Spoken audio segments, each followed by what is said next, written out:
મહારાણા પ્રતાપનો એક મેવાડમાં બાપુ જો વિજય થયો હોય તો એમાં બાપુ 50% એના ઘોડાનો ભાગ છે. ચેતકનો બાપુ ચેતક જેવું જાનવર જો એની રાંગમાં ન હોત ને તો કદાચ બાપુ રાણાનો બાપુ વિજય ન થઈ શકે. ચેતકને એટલી ખુમારી હતી કે હું મારા ખોળિયામાં જીવ છે ત્યાં સુધી મારા ધણીને માર ન ખાવા દો, અને જ્યાં સુધી બને ત્યાં સુધી મારા ધણીને વિજય ન અપાવું ત્યાં સુધી બાપુ મારું મેં એનું અનાજ ખાધું એ ધૂળ કહેવાય. એ દિલ્હીનો બાદશાહ એમ કહેવાય કે પોણા ભાગનું હિન્દુસ્તાન જેને ઘરે કરી લીધું હોય, પણ એક ખોબા જેવડું રજવાડું અને મેવાડનો મહારાણો પ્રતાપ બાપુ એક મચક નહોતો આપતો.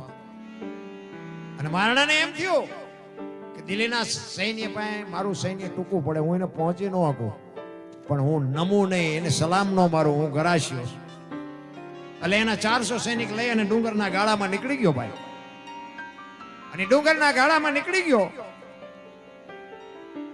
અને પોતાના 400 સૈનિક છે ઘોડાના પાવળામાંથી બાપુ બાજરો ખંખેરીને ખાતા હતા. ખાવાનો દાણો નહોતો. એને વિચાર થયો ખાવું મારું બધું બહુ કરી, હવે આ ભૂખ્યા ક્યાં સુધી રહેવું? મારા સૈનિકો મારા માણસો એ કે ભૂખ્યા આંધળા થઈ જાય અને મારે દિલ્હીના શરણે જવું પડશે. અને આ વાત એના ભાઈબંધ ભામાસા વાણિયાનો દીકરો, અને ભામાસાને ખબર પડી, હો ભાઈ જો મિત્ર એવા કહેવાય, મિત્ર હેડા કીજીએ, ઈ ઢાલ સરીખા હોય, સુખમાં પીછે રહે અને દુઃખમાં આગે હોય. ભાઈબંધ તો બાપુ એવા હોવા જોઈએ.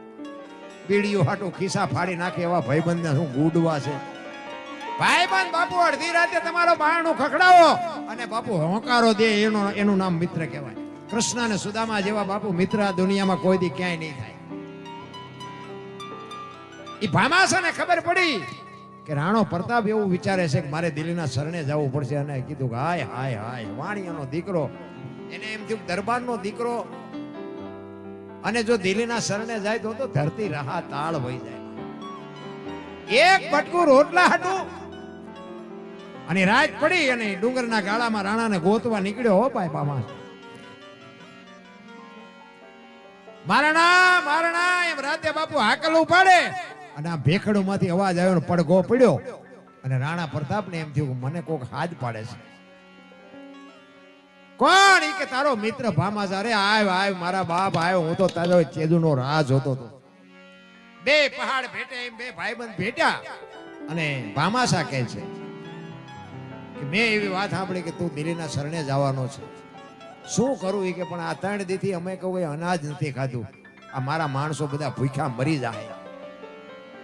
અને તેથી એના મિત્રએ કીધું કે અનાજ જેટલું જોઈને એટલું હું પૂરું પાડીશ. તલવાર ઉપાડવાની મારી તાકાત નથી, પણ રોટલા જેટલા જોઈએ એટલા હું પૂરા પાડીશ. પણ તું દિલ્હીના શરણે ન જાતો, તું તો ગરાણીના પેટે ઉતર્યો છે.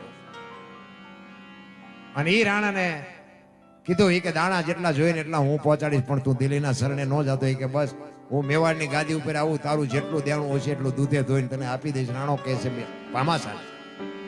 એક દિવસનો સમય બરોબર હુરન નારાયણ માથે આવ્યા અને 400 સૈનિક ડુંગરના ગાળામાં હુતા છે. અને રાણો પ્રતાપ એકલો ઉઘાડી તલવાર લઈ અને સૈનિકની રક્ષા કરે છે. એ વખતે એક માલધારી સમાજના દીકરો, બે પતિ પત્ની નીકળ્યા, બેન ને ભાઈ બે. અને રાણાએ કીધું કે એ જુવાનો ક્યાં જાઓ છો? આવો આવો, તડકો છે, પાણી પાણી પીને જાઓ. એટલે એ આવ્યા બે.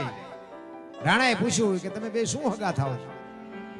એટલે જુવાને કીધું કે અમે બે પતિ પત્ની હતા, અત્યારે નથી, અને જો ભગવાન આબરૂ રાખે ને તો પતિ પત્ની થાઈશું.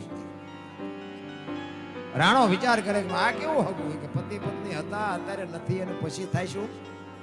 એ કે કઈ ખુલાસો થાય એવી વાત કરો ને. એને ખબર નથી આ અમારો રાણો છે, મેવાડના હતા. ઈ કે અમારી મેવાડની ગાદી ઉપર રાણા પ્રતાપની ગાદી છીનવી લીધી. કોને? દિલ્હીના બાદશાહે. તેથી અમે અમારા ઠાકર પાસે માનતા રાખી છે કે અમારો રાણો જેથી ગાદી ઉપર આવે ને ત્યાં સુધી અમારે બેને ભાઈ બહેનનો નાતો છે. અમારો જ્યાં સુધી રાણો ગાદી ઉપર ન આવે ત્યાં સુધી અમારે પતિ પત્ની થઈને રહેવાનું નથી. અને બાપુ સામ સામ સામ સામ રૂવાડા ઉભા થયા હો રાણાના. આ તો એક માલધારીનો દીકરો ને દીકરી બે માનતા રાખી. મેવાડમાં કેટલાય મારી માનતા રાખી છે. હવે દિલ્હીના બાદશાહ લડી લેવું છે, ભલે જે થાવી હોય થાય. અને જાસા ચિઠ્ઠી મોકલી કે હવારે હળદીના ઘાટ ઉપર રાણા પ્રતાપે કીધું કે તારા જેટલા સૈનિકને જેટલો દારૂ ગોળો હોય એટલો લઈને આવજે. અને હવારના પોરમાં આની પાસે 400 સૈનિકની ફોજ અને દિલ્હીના બાદશાહ પાસે 22,000 સૈનિકની ફોજ બાપુ આવ્યા હળદીના ઘાટ ઉપર. બરોબર હુરન નાણ કોર કાઢી ભલે ઉગ્યા ભાણ લતું હાલા ભામણા જે ન મરણા લગે માણ ઈ રાખજે કસબ રાહુલ ઉગ્યો ઈ તું હરુવણ અને તારા ક્યાં કરવડ જડાળ કિરણો મીડો પાથરવા અને હામ આવ્યા.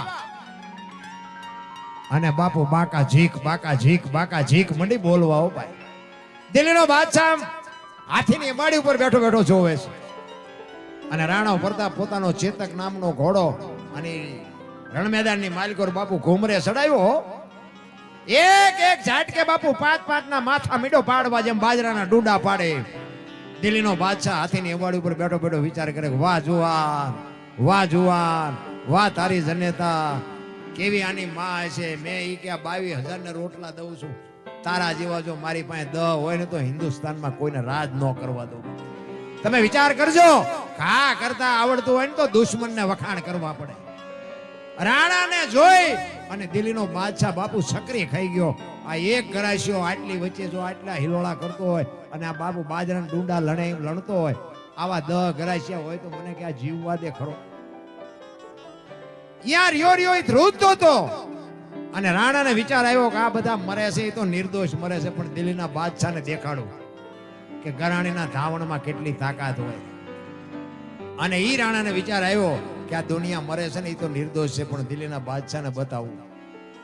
અને એ હાથી પાસે લઈ જઈ ઘોડાને અને કે છે કે બાદશાહ એક વખત હેઠો ઉતરીને ઉપાડ શમશેર, જો આપને ધરતીના કડા ભેળા ન કરી દઉં તો ગરાણીના પેટે પાણો પીડ્યો કહેવાય. ઉતરે હેઠો અને હું બતાવું તને. અને બાપુ વગર ડાકલે આવ્યો હો મેડો થાર ધ્રુજવા હો. અને બાદશાહને હેઠે ઉતરવાની તાકાત હતી જ નહીં. રાણા પ્રતાપને એમ થયું કે આ હેઠો ન ઉતરી કે મારું રૂપ જોઈ ગયો. અને ઘોડાને બાપુ આમ રાઉન્ડ મારીને એક ખેતરવા લઈ ગયો અને ત્યાં જઈને ઘોડાને કીધું, ચેતક આ દુનિયામાં મેં આજ દી સુધી બેને બાપ કીધા, એકલિંગજી શિવ ભોળોનાથ અને એક મારો જન્મ આપવા વાળો, બે સિવાય મેં કોઈને બાપ નથી કીધા.